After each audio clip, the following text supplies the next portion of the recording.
telling me in the back there that he made up a patriotic DVD. He spent 40 hours.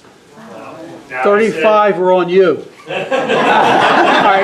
gave up after 35. Well, Paul, after that, I was going to tell you, he did not have to spend the 40 hours on me, but then he's trying to make me stay humble. Yeah, and that's not needed, we all know that. No.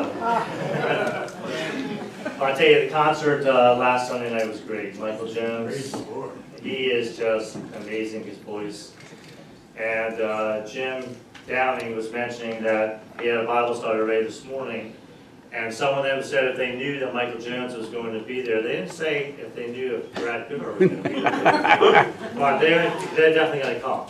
So I told him take some extra bulletins in the back, because on the back page it has the next concert that he will be here will be August the 2nd, August 2, Christmas in August.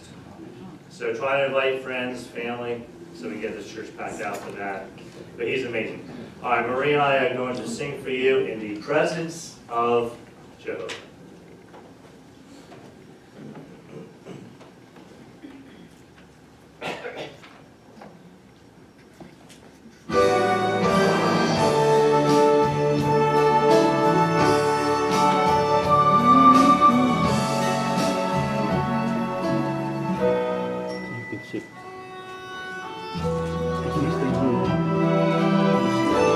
In and out of situations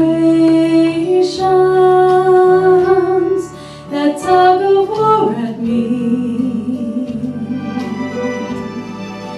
all day long I struggle for answers that I need. Then I come into His presence, and all my questions become clear, and for a sacred moment, no doubt can interfere. In the presence of Jehovah, God Almighty, Prince of Peace, troubles vanish,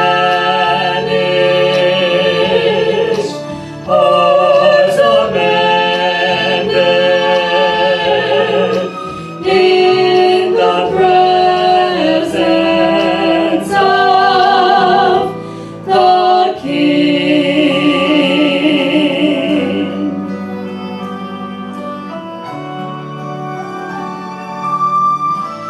Through His love the Lord provided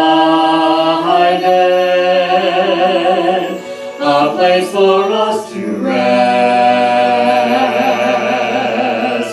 a place to find the answer in hours of distress. There is never any reason to give up in despair. Just look away and breathe His name. He will come and meet you there.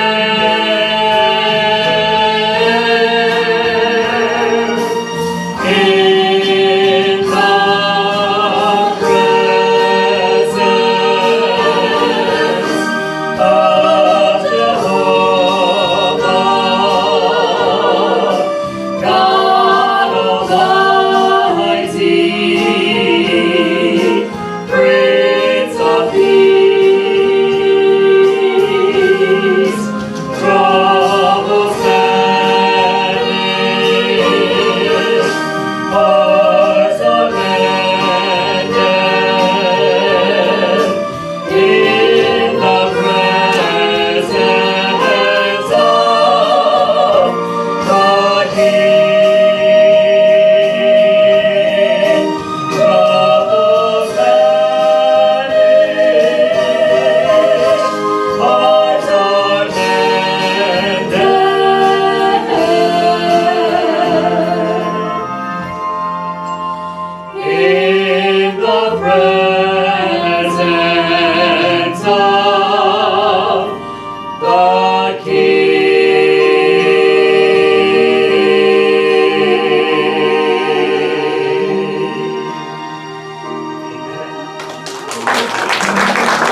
anything different about me? I have a new tie on today.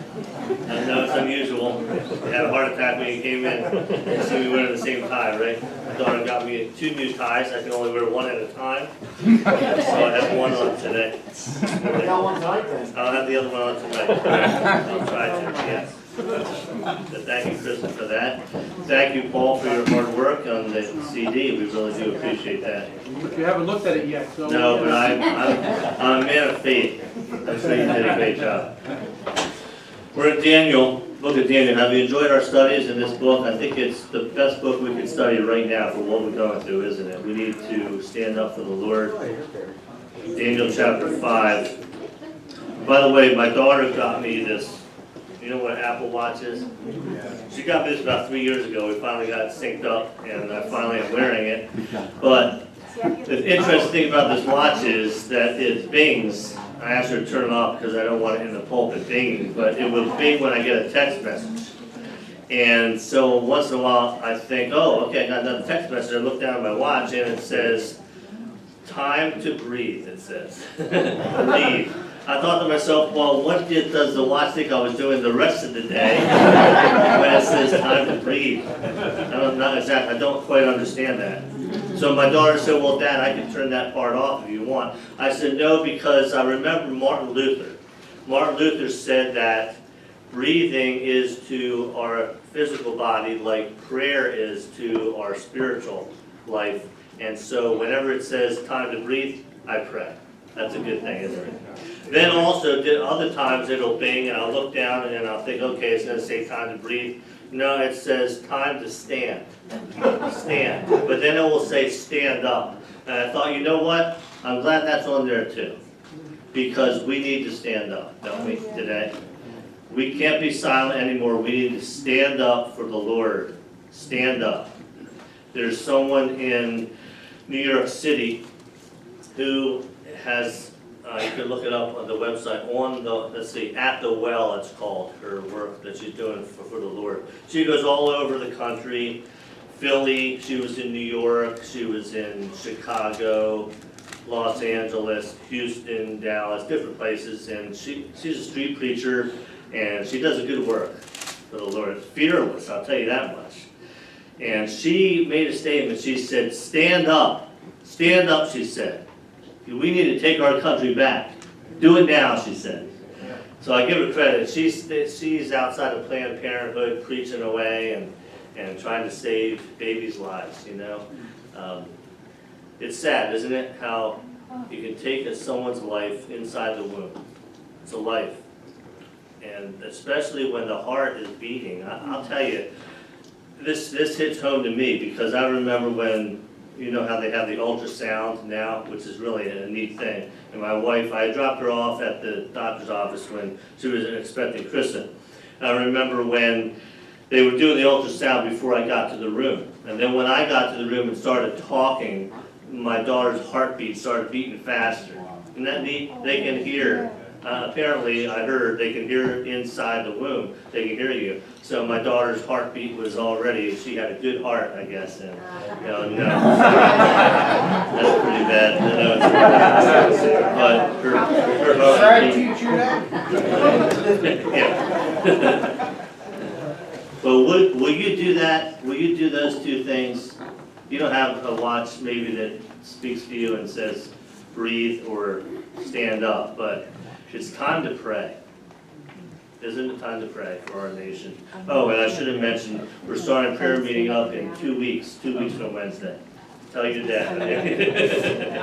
Okay, 2 weeks from Wednesday, we're going to start up again. And I'm going to see if we can't set a record that first Wednesday back. First Wednesday in August.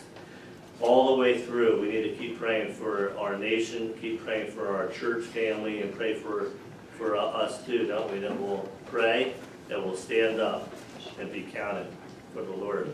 Do you find your place to Daniel 5?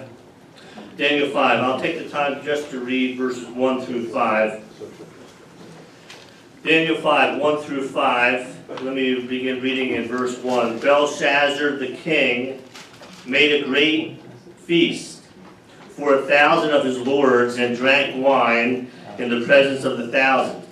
While he tasted the wine, Belshazzar gave the command to bring the gold and silver vessels, which its grandfather Nebuchadnezzar had taken from the temple, which had been in Jerusalem, that the king and his lords, his wives, and his concubines might drink from them. Then they brought the gold vessels that had been taken from the temple of the house of God. Can you imagine? Which had been in Jerusalem, and the king and his lords, his wives, and his concubines drank from them.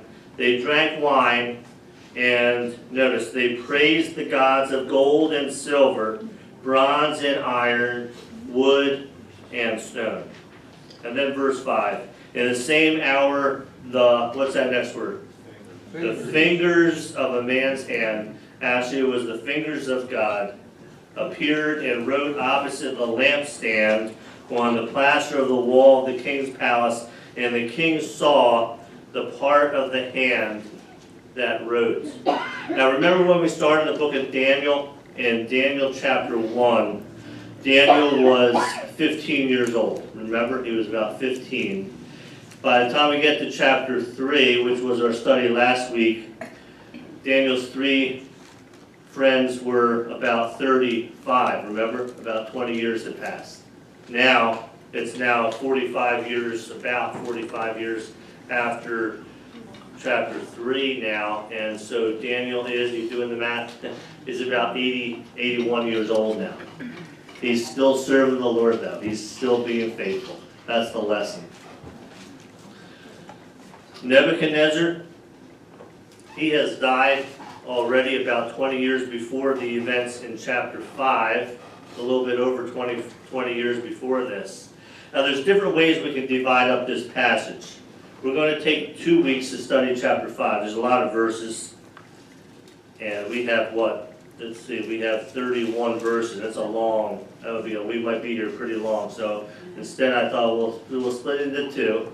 And we'll cover the first about 14 verses today. But let me give you some ways that we can study this passage. Number 1, you can study it by considering 4 eyes. 4 eyes. I'm not sure who came up with this. It may have been David Jeremiah. I'm not sure. But indulgence in verse 1. Indulgence. That's the first eye. The second eye is indifference. That's also in verse 1 and following. Indulgence, indifference. The third eye would be irreverence. So indulgence, indifference, and then, remember, irreverence. And then way down in verses 13 and 14 we see ignorance. So that's one way to divide up this passage. A good way to do it. Indulgence, indifference, irreverence, and ignorance. The 4 eyes. You can also divide up the whole chapter, and maybe Warren Wiersbe who did this, it's a good way to do it. He has 5 D's. Confusing you yet? 4 eyes, 5 D's. Okay, number 1, judgment defied. Defied in verses 1 to 4. Number 2, judgment declared in verses 5 through 9. I'm not sure, are any of these notes in the bulletin? Not sure. Does it have that? Okay, good. Number 3, judgment disregarded. That's 10 through 12 or 14. We'll get up to that today. That's number 3. Number 4, judgment described in 13 to 29, and then finally judgment delivered in 30 and 31. All right, that's a good way to divide up the whole chapter. Then we're going to look at 3 other points in verses 5 through 9. Look at the wall, look at the king, and look at the wise men. I'm not sure if all those different ways of dividing the chapter are in your notes or not, but good way to look at this chapter. So let's look at verses 1 and following. We're going to look at judgment defied. King Belshazzar, the king of Babylon, defies the judgment of God. And we see his indulgence in verse 1. So look at verse 1 again.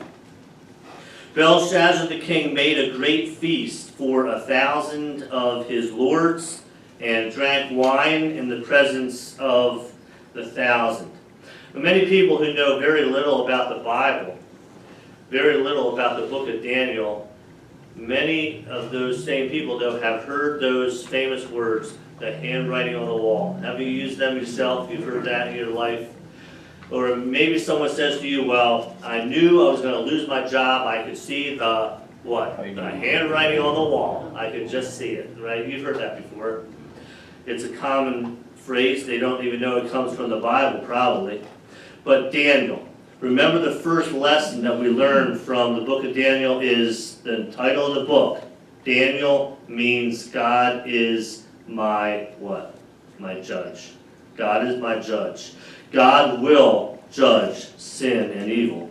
Make no mistake about it. He will. He will judge sin and evil. He will in his time. We come in the first word of chapter 5, verse 1 is Belshazzar. Belshazzar means may Bel or Baal protect the king. But remember Daniel, his name was changed. Remember that? We learned that already in the book. Daniel means God is my judge. King Nebuchadnezzar said, we can't have him thinking about his God. No, we need to change his name to one of the gods, to remember one of the gods of Babylon. So we'll change Daniel's name to Belteshazzar. Sounds much like Belshazzar, doesn't it? Well, Belteshazzar means may Bel or Baal protect his life. That's what the name Belteshazzar means. So over 20 years have passed since the events in chapter 4, actually, where Steve read this morning about Nebuchadnezzar. Nebuchadnezzar finally came around, didn't he? Nebuchadnezzar was a proud man. He was arrogant. He was very proud. And he needed to be humbled. Remember what Steve read in verse 33, that Nebuchadnezzar was driven from men and ate grass like oxen. Can you imagine? For 7 years. 7 years. That's a way. God has a way of humbling people, doesn't he? And he humbled this king, Nebuchadnezzar. He was proud, and so he ate grass for 7 years. But finally, when God restored him, he finally came around in verses 34 to 37, and he finally praised and blessed the Most High God. He praised and honored him who lives forever. Took him a while, but he finally got there, didn't he? We shouldn't be proud, should we? We should be humble. Now, I remember Corrie ten Boom. You've heard that name before, haven't you?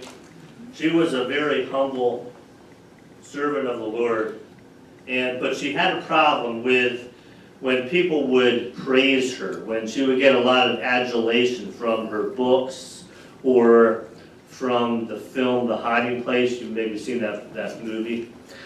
She would have a problem with all the praise that she received. So she found a way to accept all that praise.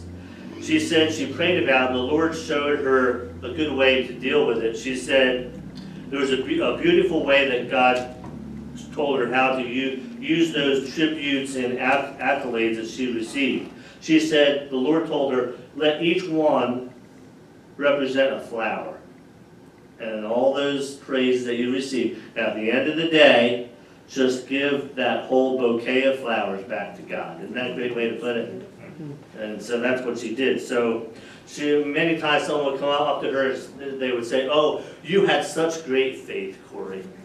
And she would say, no, I didn't have great faith. I had faith in a great God. So remember that. Be humble.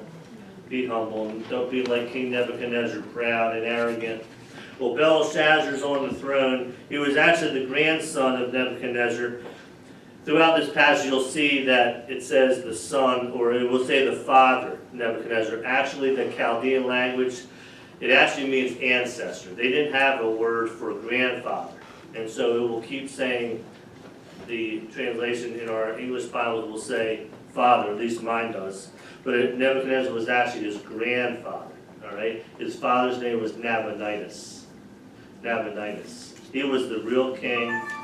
And then what happened is that Belshazzar was number 2 in the kingdom of Babylon at the time.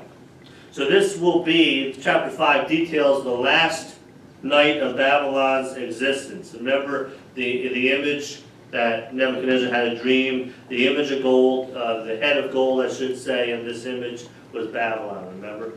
Now, the silver part of that image would take over as the Medes and the Persians would defeat Babylon. This would be the last night. Can you imagine? The last night of the existence of the kingdom of Babylon. The army of the Medes and Persians had surrounded Babylon, the walls of Babylon. They were ready to strike.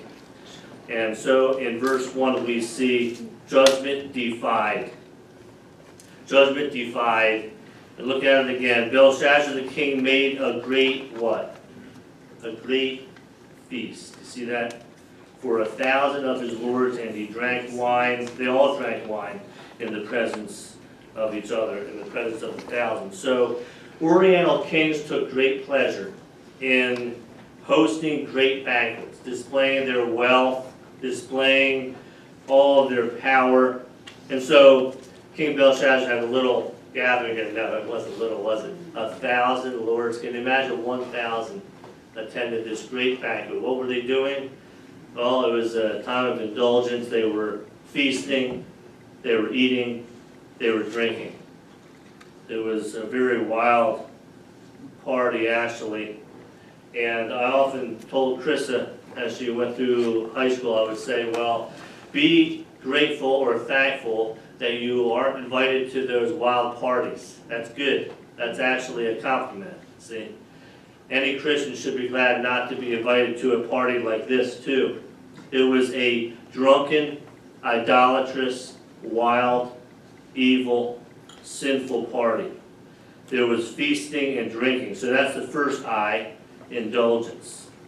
The party that the king threw was in honor of the main god of Babylon, which was Baal.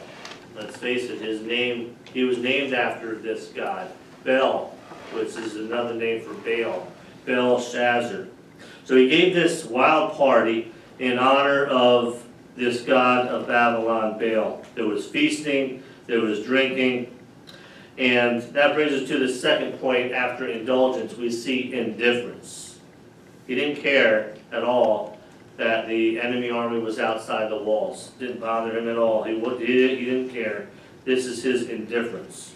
He sat on his throne. Now picture this. He's sitting on his throne in this great banquet hall, drinking away, and he was drunk. And the army of the Medes and Persians was just outside the city, but he was indifferent to the danger. He didn't seem to care at all. The reason for that, one of the reasons, was because the walls of Babylon were, listen now, 300 feet high. Can you get a picture of that? The walls that we're building on the border between Mexico and the United States, you know how high they are? 30 feet. Multiply that by 10. 300 feet with towers on them. And the gates were made of bronze. It was impossible to break through the bronze gates of the city as well. So King Belshazzar thought, even if there's an army outside these walls, they're not going to get in. So he was indifferent to the danger. He didn't care at all. He was overconfident, he was proud, and he was arrogant. And sad to say, he feared no one. He wasn't afraid of his enemy. He wasn't afraid of King Cyrus. He wasn't afraid of the empire of silver. But the most important thing is he wasn't afraid of God. He should have been, because God was going to bring a quick end to the kingdom of Babylon before the night was over. So he feared no one. John Wesley, have you heard that name before? Methodism was founded by John Wesley. Let me give you a little bit of history about John Wesley if you don't know about him. Really interesting life. John Wesley was born in 1703. At the age of 6, he was, by the way, the 15th of 19 children in the family, 15. He was, at the age of 6, he was at home, and there was a fire that destroyed the whole house. And he was rescued. He was on the second floor of the house. He was rescued by a man standing on the shoulders of another man. Can you picture that? And the man reached out his arms, and he rescued little 6-year-old John Wesley from the second floor of the house. And John Wesley from that day referred to himself as a brand plucked from the fire. That's how he referred to himself. He was 6. In 1735, he was 32 years old and he left England and sailed for the New World. He was going to be the pastor of a church in Savannah, Georgia, he would be a pastor of the British colonists and also reaching the American Indians. But it was an utter failure, actually. He wasn't even really saved yet. It was 1735, he was 32. He was on a ship, it was a terrible storm at sea, and he was afraid for his life. But he saw the German Moravians on that ship that were so calm. And so John Wesley asked him, how can you be so calm? And so they answered his question with a question. Have you ever had someone do that? You ask a question, they ask a question back. Well, that's what they did. They asked him, do you have faith in Christ? And he said yes, but he really didn't. He really wasn't saved yet. That was 1735. So he served in that church for 2 years, and then it was a disappointment. Didn't do a good work there. And then he sailed home to England again. In 1738, this is a famous date, May 24, 1738, he said in his own words, he went unwillingly to a meeting on Aldersgate Street. That means he didn't want to go. But he went, and he was saved when the preface to the book of Romans was read by Martin Luther. And he said in his words, he trusted Christ alone for salvation. John Wesley would go on in his life, he would travel about 4,000 miles a year on horseback. Can you imagine? Anybody here ride horseback? So you have, okay. You want to go 4,000 miles a year? I don't think so. But I mean, that would average out to what, about over 10 miles a day, right? 10 miles a day. In his lifetime, he actually rode 250,000 miles. Can you imagine? On horseback? And I read that he preached on average about a little over two sermons a day, because he preached about 15 times a week. Can you imagine? 40,000 sermons. So there it is, Bonnie. Remember we were trying to figure out. How do you divide, okay, he preached 40,000 sermons in about 50 years. That's a lot of sermons.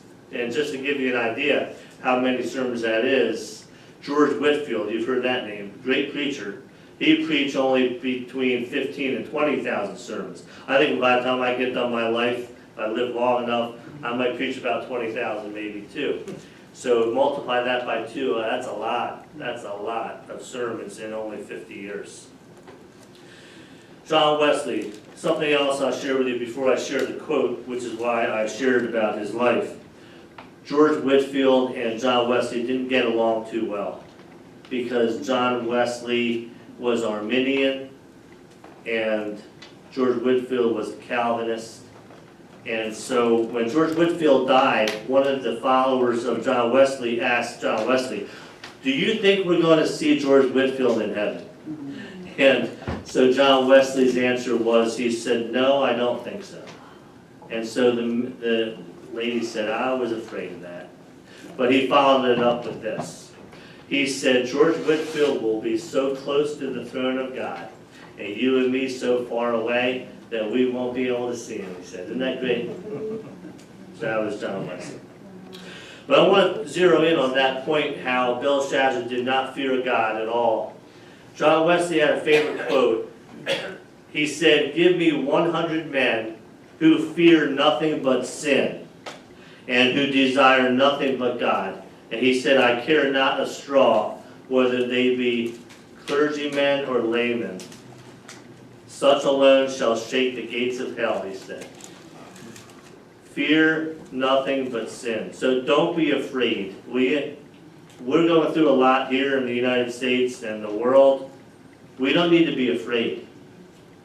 In fact, as someone said, remember I read a couple weeks ago, we Christians should be the calmest people on earth. Because God is in control. God is in charge. He's still on the throne. Never forget that.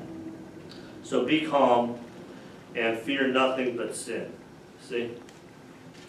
Well, Belshazzar was indifferent to the danger outside the walls. That brings us to the third I in verses 2, 3, and 4. irreverence. Look at verse 2. While he tasted the wine, Belshazzar gave the command to bring the gold and silver vessels, notice, which his grandfather Nebuchadnezzar had taken from the temple, which had been in Jerusalem, that the king and his lords, his wives, and his concubines might drink from them. Then they brought the gold vessels that had been taken from the temple of the house of God, the Jewish temple, which had been in Jerusalem, and the king and his lords, his wives, and his concubines, notice, drank from them. They drank wine and praised the gods of gold and silver, bronze and iron, wood and stone. Here we see Belshazzar's irreverence. What did he do? He took the vessels that his grandfather Nebuchadnezzar had taken from the Jewish temple, imagine, in Jerusalem, and now they were drinking and feasting with those vessels of gold and silver. Speak about irreverence. They were now using these vessels like common drinking cups. And what were they doing? They were praising the gods, the false gods of Babylon, especially Baal. But you know, God didn't like that too much. God's going to do something about that. He's going to judge. So Belshazzar and his guests were blaspheming God. That's where we see judgment defied. And then we move to judgment declared in verses 5 through 9. You see, God is a God of love, but he's also a God of wrath, isn't he? We like to focus on the love part. God's love is eternal, it's everlasting, but God's patience runs out after a while. He's also a God of wrath. The most famous sermon ever preached in America was preached on July 8, 1741 by Jonathan Edwards. I have a copy of that, several copies of that sermon at home. It's called Sinners in the Hands of an Angry God. When he preached his sermon, we're told that his glasses were so thick he couldn't see too well. He held the manuscript up like this in front of his eyes. You couldn't see. But you see, it wasn't how he preached, but it was what he preached that really convicted the people in the pews. We're told that when he preached, they were holding onto the pews so they wouldn't fall into the pit of hell. So he preached away about hell, fire, and brimstone, sinners in the hands of an angry God. Belshazzar would soon realize that God is going to judge sin. And when they lifted those vessels from the Jewish temple to their lips, Oliver B. Green said that they stepped across God's line. And Belshazzar especially plunged into eternal doom. David Jeremiah describes it this way. Visualize yourself in church as communion is being served. And on the communion table are little glasses like we have, filled with juice. Well, picture a drunk man coming to the front, grabbing one of those cups of juice, emptying it and filling it with alcohol. Then he turns around and shouts, "Here's a toast to the devil," he says. That's what was happening here, wasn't it? Belshazzar the king was praising the gods of Babylon, especially Baal. He was proud, he was arrogant, but God would humble him, wouldn't he? Because it would be the last night of the kingdom of Babylon. Look at the wall, look at verse 5. In the same hour, the fingers of a man's hand appeared and wrote opposite the lampstand on the plaster of the wall of the king's palace, and the king saw the part of the hand that wrote. So the revelry that was part of that banquet hall gave way to hushed fear. While the people were drinking and eating and feasting and laughing, a hand appeared and wrote on the wall. Can you picture that? What if you were there and you all of a sudden saw a hand writing on the wall? It was the hand of God. Well, the king and his guests stared in amazement as the fingers of, it says a man's hand, it was actually the fingers of God, wrote on that wall. That's where you get the title of my sermon, right? The handwriting on the wall. That's where it comes from. And then look at the king. So we looked at the wall in verse 5, look at the king in 6 and 7. Then the king's countenance changed, his thoughts troubled him, so that the joints of his hips were loosened, and his knees knocked against each other. In other words, his face turned pale, his heart was overcome with terror, and his knees were knocking together. No longer proud and arrogant, is he? Verse 7. The king cried aloud to bring in the astrologers, the Chaldeans, and the soothsayers. The king spoke, saying to the wise men of Babylon, whoever reads this writing and tells me its interpretation shall be clothed with purple, and have a chain of gold around his neck, and he shall be the, what? The third ruler in the kingdom. You say, well, why not the second ruler? Because Nabonidus, his father, was the king. Belshazzar, the son, was number 2 in the kingdom. So he said, any wise man that can read that writing on the wall, tell me what it says, you'll be third in the kingdom of Babylon. Well, instead of confessing his sin, getting down on his knees that were knocking together and repenting, instead he called in the wise men, much like King Nebuchadnezzar had done. And so we look at the wall, we look at the king. Now let's look at the wise men in verses 8 and 9. Now all the king's wise men came, but they could not read the writing or make known to the king its interpretation. Then King Belshazzar was greatly troubled. His countenance was changed, and his lords were astonished. So you can picture all these wise men coming in, and they're going to try to find out what this writing on the wall says, but none of them could interpret it. So now the king is really, really troubled. He was even more terrified. So we move from judgment defied and judgment declared to judgment disregarded in verses 10, 11, and 12. Look at verse 10. The queen, because of the words of the king and his lords, came to the banquet hall. The queen spoke, saying, O king, live forever. Do not let your thoughts trouble you, nor let your countenance change. So apparently there was a lot of ruckus in this big banquet hall. Let's face it, there was eating and drinking and feasting, and the queen must have heard it down the hall. She comes down, and she's not much help at first, is she? When she gives some advice to the king. She says, everything will be okay. Now, it wasn't too good, was it? It didn't start out too well. That's what she's saying in verse 10. Do not let your thoughts trouble you. It'll be okay. But she does come through, though, doesn't she, in the end? Because look at verse 11. There's a man in your kingdom in whom is the spirit of the what? The holy God. And in the days of your grandfather, light and understanding and wisdom, like the wisdom of the gods, were found in him. And King Nebuchadnezzar, your grandfather, the king, made him chief of the magicians, astrologers, Chaldeans, and soothsayers. Verse 12, inasmuch as an excellent spirit, knowledge, understanding, interpreting dreams, solving riddles, and explaining enigmas were found in this Daniel, whom the king named Belteshazzar. Now let Daniel be called, and he will, now there's no confusion at all, was there? He will give the interpretation. It strikes me that in verse 12, she calls Daniel by his Jewish name. See that? Twice. And then she calls him by his Babylonian name, the Chaldean name, Belteshazzar, only once. I think that's interesting. Daniel, God is God. God is my judge. She says, he will, Belshazzar, give the interpretation of that writing on the wall.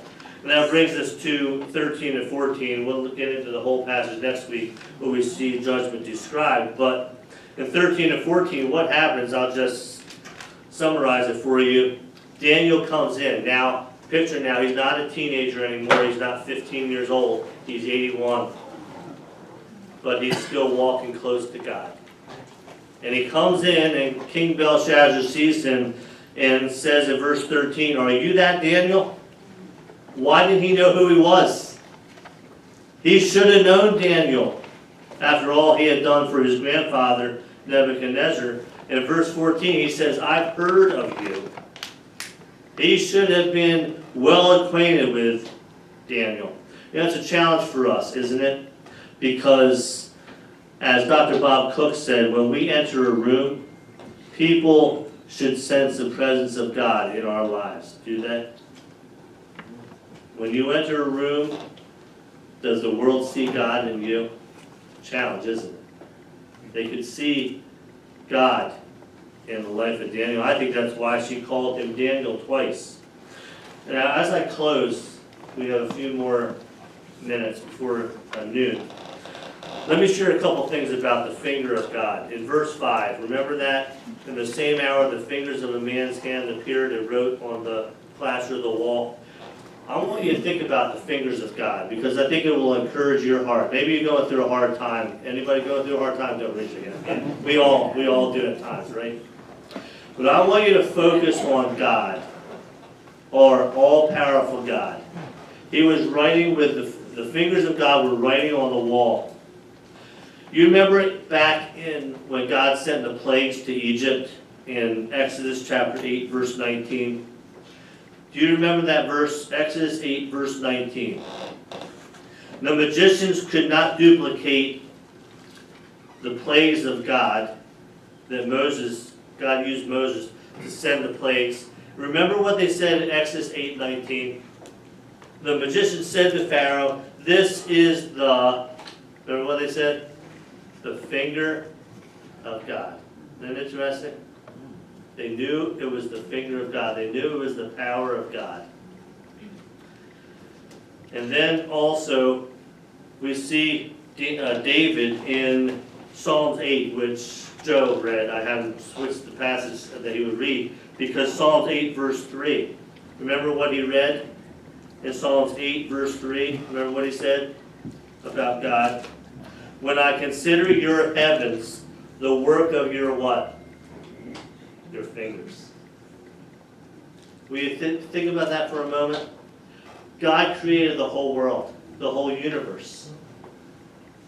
All he had to do was speak. And see, God can create, the book of Genesis says he creates out of nothing. Only God can do that. See? If you were to tell me, well, Brooks, could you make a little birdhouse? Well, first of all, I couldn't make it, even if you gave me the wood for it. But anyway, that's beside the point. But I couldn't, let's say that the table's empty. You say, Brooks, could you make a birdhouse for me?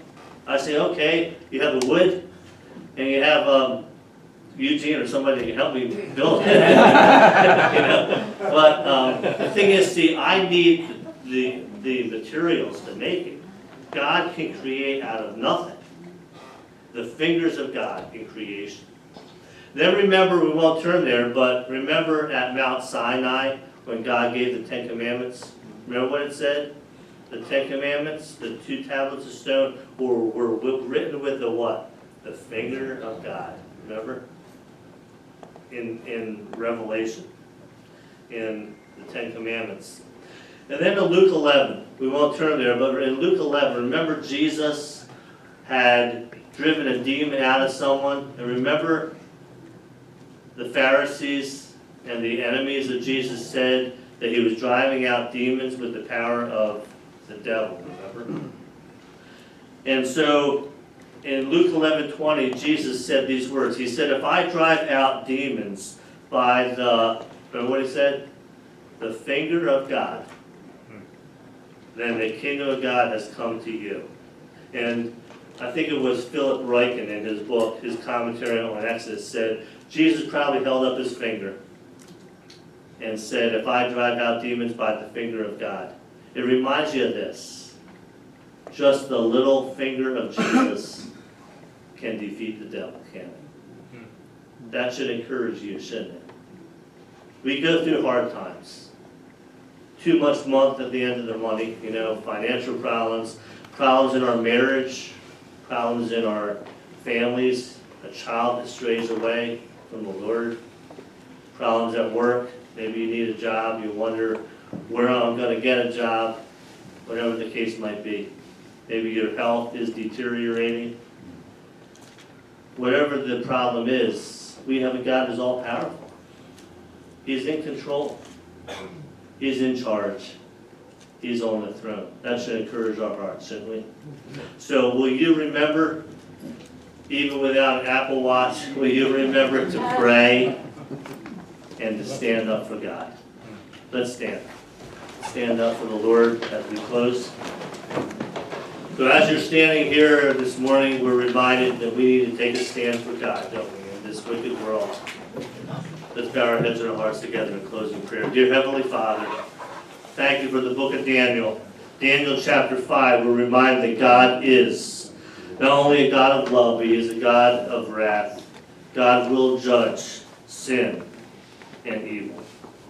I pray that you would help us to be people of prayer in this day and age. We need to get on our knees and pray and pray and pray for our nation. And also I pray that you would help us to stand up for you.